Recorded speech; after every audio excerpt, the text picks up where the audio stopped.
Bom dia a todos, amados irmãos e irmãs. Estamos neste sábado no nosso programa Bom Dia São Pedro e queremos hoje, em vez de lermos o Evangelho, que é a sequência do Evangelho de ontem, no capítulo 19 de Mateus, voltarmos o nosso olhar, a nossa atenção para a primeira leitura da liturgia deste dia. Do livro de Josué, no capítulo 24, versículos 14 a 29. Josué 24, 14 a 29. Em nome do Pai, do Filho e do Espírito Santo. Amém. Vinde, Espírito Santo, e enchei os corações dos vossos fiéis, e acendei neles o fogo do vosso amor. Enviai o vosso Espírito, e tudo será criado, e renovareis a face da terra. Oremos. Ó Deus, que instruístes os corações dos vossos fiéis, com a luz do Espírito Santo, fazei que apreciemos retamente todas as coisas, segundo o mesmo Espírito, e gozemos sempre de sua consolação. Por Cristo, Senhor nosso. Amém. Leitura do livro de Josué. Naqueles dias, Josué disse a todo o povo: Agora, pois, temei ao Senhor e servi-o, com um coração íntegro e sincero. Lançai fora os deuses a quem vossos pais serviram na Mesopotâmia e no Egito, e servi ao Senhor. Contudo, se vos parece mal servir ao Senhor, escolhei hoje a quem quereis servir. Se aos deuses a quem vossos pais serviram na Mesopotâmia, ou aos deuses dos amorreus, em cuja terra habitais. Quanto a mim e a minha família, nós serviremos ao Senhor. E o povo respondeu, dizendo: Longe de nós abandonarmos o Senhor para servir a deuses estranhos. Porque o Senhor nosso Deus, Ele mesmo é quem nos tirou, a nós e a nossos pais, da terra do Egito, da casa da escravidão. Foi Ele quem realizou esses grandes prodígios diante de nossos olhos e nos guardou por todos os caminhos por onde peregrinamos e no meio de todos os povos pelos quais passamos. O Senhor expulsou diante de nós todas as nações, especialmente os amorreus, que habitavam a terra em que entramos. Portanto, nós também serviremos ao Senhor, porque Ele é o nosso Deus. Então Josué disse ao povo: Não podeis servir ao Senhor, pois Ele é um Deus santo, um Deus ciumento, que não suportará vossas transgressões e pecados. Se abandonardes o Senhor e servirdes a deuses estranhos, Ele se voltará contra vós e vos tratará mal, e vos aniquilará, depois de vos ter tratado bem.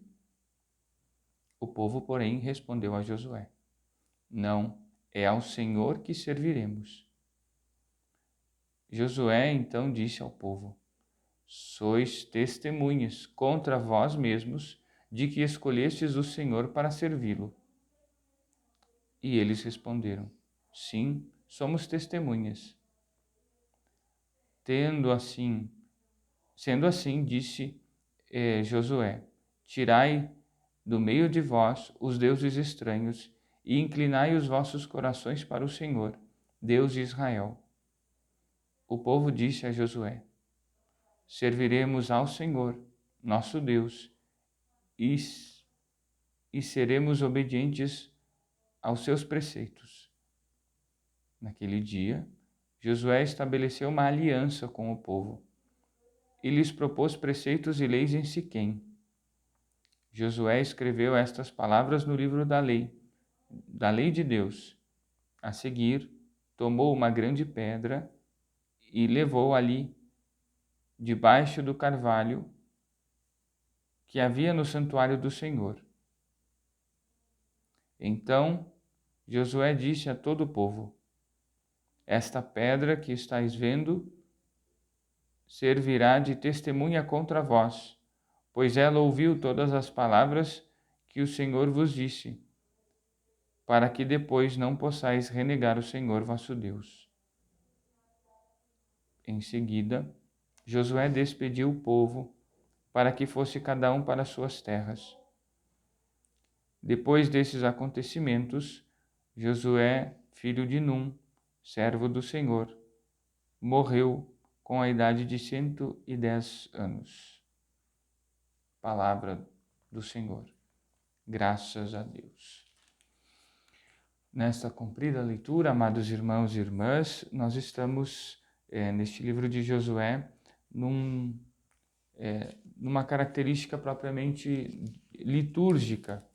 E é interessante vermos que esse texto, então, de características litúrgicas, ele é marcado por essa parte que nós lemos, seria como que um creio, ou seja, uma solene profissão de fé,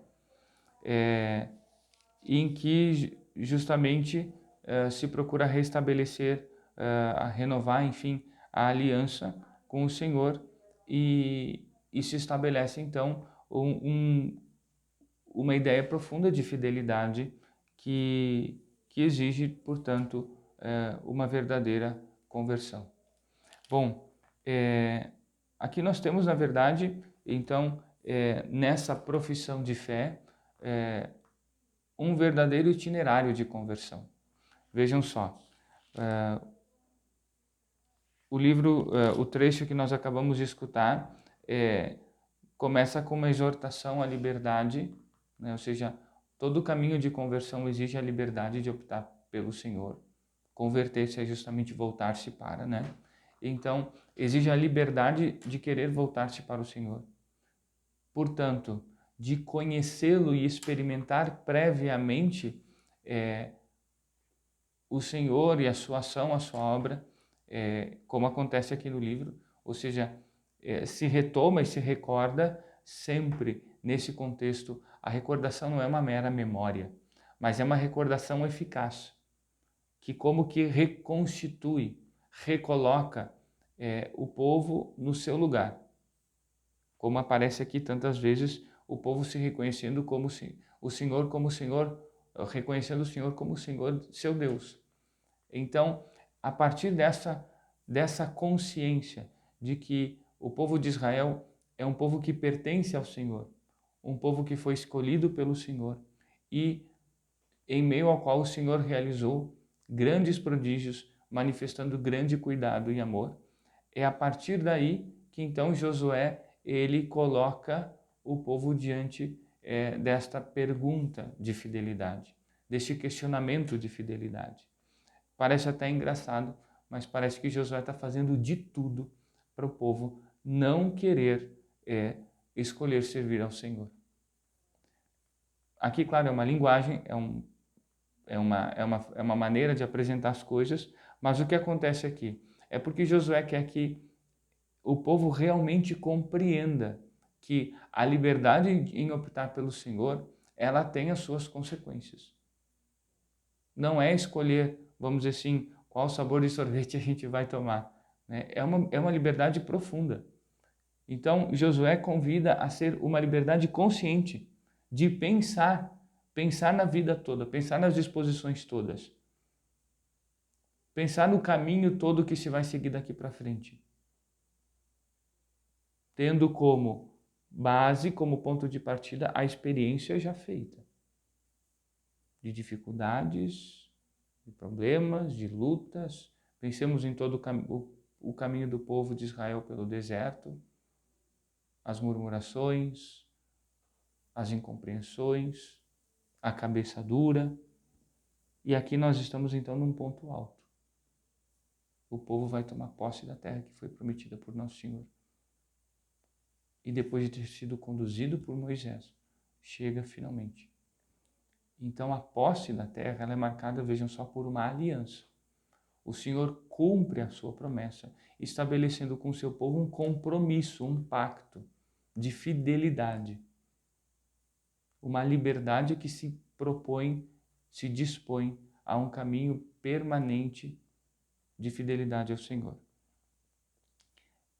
Aqui, então, é interessante ver como o Senhor é apresentado, um Deus santo, um Deus ciumento, né? O ciúme aqui nós não devemos pensar no ciúme de acordo como as nossas relações, no caso ciumentas, acabam sendo, né? Quando ciumentas, no sentido de que o ciúme aqui de Nosso Senhor é diferente, é um ciúme em virtude da graça que o Senhor concede, ou seja, o Senhor é ciumento, ou seja, ele cuida das graças que concede. Ele é preocupado, vamos dizer assim, da graça que concede. Por quê? Porque enquanto que a pessoa ciumenta ela quer possuir o outro egoisticamente, Deus, o Deus ciumento, sim, nos quer exclusivamente por inteiro, mas porque isso não é para si, é para nós, para o nosso bem e para a nossa salvação. O ciúme de Deus se volta como algo que quer manifestar a nós a seriedade de optarmos por Deus e de, portanto, não o trairmos no nosso caminho de fé. Aqui outra coisa que aparece muito forte é o serviço, ou seja, a opção por seguir o Senhor se configura num serviço, ou seja, nós que escolhemos o Senhor vamos nos gastar por Ele, vamos fazer o que Ele nos pede, porque na sua vontade está o nosso bem e salvação. Porque nós não temos nada a perder, por mais difícil ou desafiador que possa ser cumprir a vontade do Senhor. Nós não temos nada a perder fazendo a vontade dele. Porque cumprir a vontade do Senhor e obedecer às suas leis e os seus preceitos não nos escraviza, mas nos dá uma mais autêntica e profunda liberdade. Nos livra das confusões de quem quer entender as coisas a partir das próprias sensações, experiências e confusões do mundo que nos circunda. E vejam, Israel estava cercado por nações pagãs, com mentalidades pagãs, com experiências e relacionamentos pagãos, ou seja, que prescindiam do conhecimento e da experiência de Deus, que tratavam a Deus, para eles, nós não poderíamos dizer, entre aspas, como forças, como realidades distintas, e não nessa perspectiva de um Deus pessoal, de um Deus amoroso e misericordioso, como o que se revelou desde Abraão, né? E assim ao longo da história do povo de Israel. Então vejam só, o que significa servir ao Senhor? Quer dizer humildemente me colocar sob a verdade do seu ensinamento, sob o serviço, sob as atitudes e posturas de obediência, onde nós encontramos liberdade autêntica e salvação. Então, essa opção de servir ao Senhor aparece aqui muito concretamente. Ela é marcada previamente por alguns, vamos dizer assim, exorcismos. O que quer dizer exorcismos? Ou seja, a gente repele, a gente afasta aquilo que impede ou que impedirá a consecução, o exercício desse serviço, dessa liberdade em servir a Deus. Por isso já diz no início do trecho que nós escutamos, lançai fora os deuses a quem vossos pais serviram, papapá. Ou depois, mais adiante, tirai do meio de vós deuses estranhos. Porque se não tirarmos os deuses estranhos, não seremos capazes, como diz na sequência aqui o texto, de inclinar os nossos corações para o Senhor, nosso Deus. Não há como servir a Deus e a qualquer outra coisa que se proponha para o lugar dele. E tantas coisas são as que hoje tentam se colocar no lugar de Deus. É ilusória, é enganadora a postura e a fé de quem acha que pode crer no Senhor e ter a imagem do Buda ou do elefante. Crer no Senhor e, ao mesmo tempo, ir no culto espírita e em qualquer outra coisa.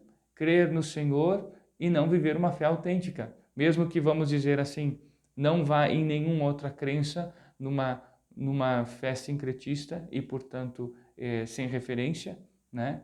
Mas, ou seja, não basta não estar em busca de outras coisas, né? Acreditar, sei lá, em horóscopo e coisa que o valha, procurar reiki e outras coisas. Ou seja, não basta simplesmente não fazer recurso a outras experiências mais ou menos espirituais que, no final das contas, nos colocam diante de situações que queiram deturpar a autêntica fé, que queiram fazer a gente colocar confiança em outras realidades, mas é necessário que, crendo, estejamos firmes, enraizados no Senhor, porque Ele é um Deus ciumento, que não se contenta com uma fé aparente, com uma fé de mera e aparente obediência a alguns preceitos que talvez nós, na nossa cabeça, julguemos coerentes, e os outros que o Senhor acha que, né, que a gente acha que talvez sejam exagerados, então aí esses a gente não segue, não obedece. É isso que está nesse contexto aqui dessa leitura, por isso escolhi ela para a nossa meditação hoje. E é isso que permite uma autêntica aliança com o Senhor, que vai ser então vivida e aplicada todos os dias. Pensemos bem nisso. A liberdade de escolhermos o Senhor quando estamos diante de situações de família, compreensões da vida, da sexualidade, do matrimônio, do trabalho, que estejam de acordo com o nosso bem, a nossa salvação, que estejam de acordo com o serviço essencial que damos e prestamos a Deus com a nossa vida. E tudo que então vai contra isso, vai contra o nosso serviço a Deus e a nossa postura e a nossa relação essencial com Deus, que é mais importante do que o trabalho, do que as outras relações e assim por diante. Não que essas coisas não sejam importantes, mas elas precisam ser colocadas no seu lugar a partir da compreensão da primazia de Nosso Senhor. Que possamos refletir sobre essas coisas e trazer frutos para a nossa vida. Louvado seja nosso Senhor Jesus Cristo, para sempre seja louvado. Queremos agora, amados irmãos e irmãs, recordar-nos dos nossos avisos, coisas importantes para a nossa vida de comunidade.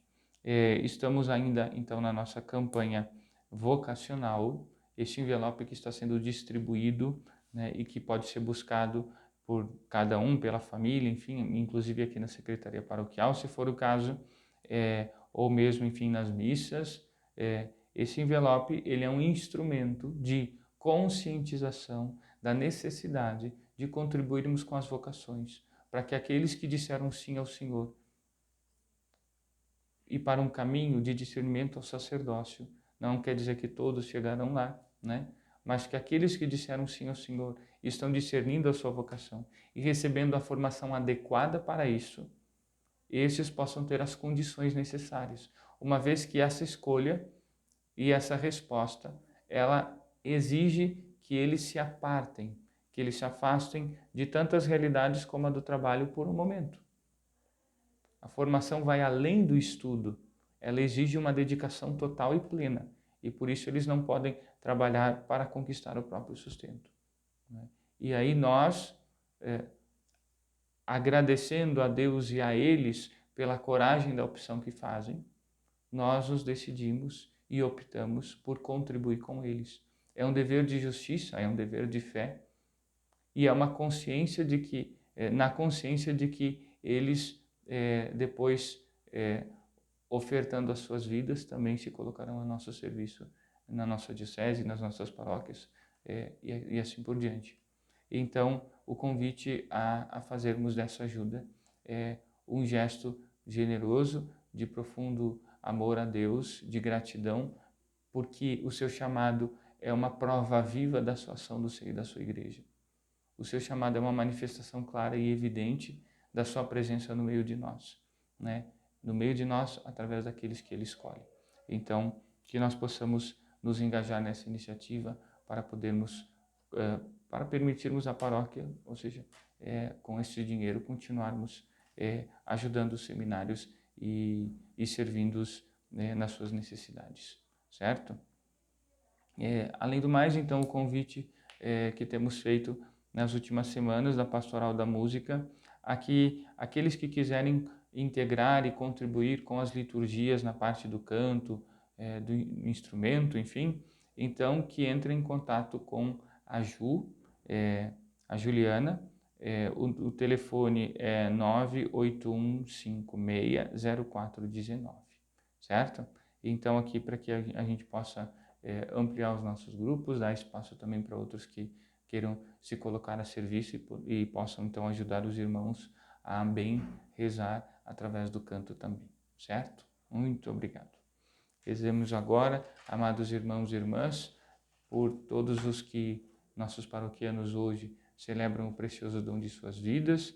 Rezemos também por aqueles que, constituídos no Senhor como família, chamados a ser então imagem do amor de Cristo e da Igreja, todos então possam seguir a vontade do Senhor no seu estado de vida, nas suas condições, na fidelidade àquilo que o Senhor nos pede, e que assim sejam felizes e santos.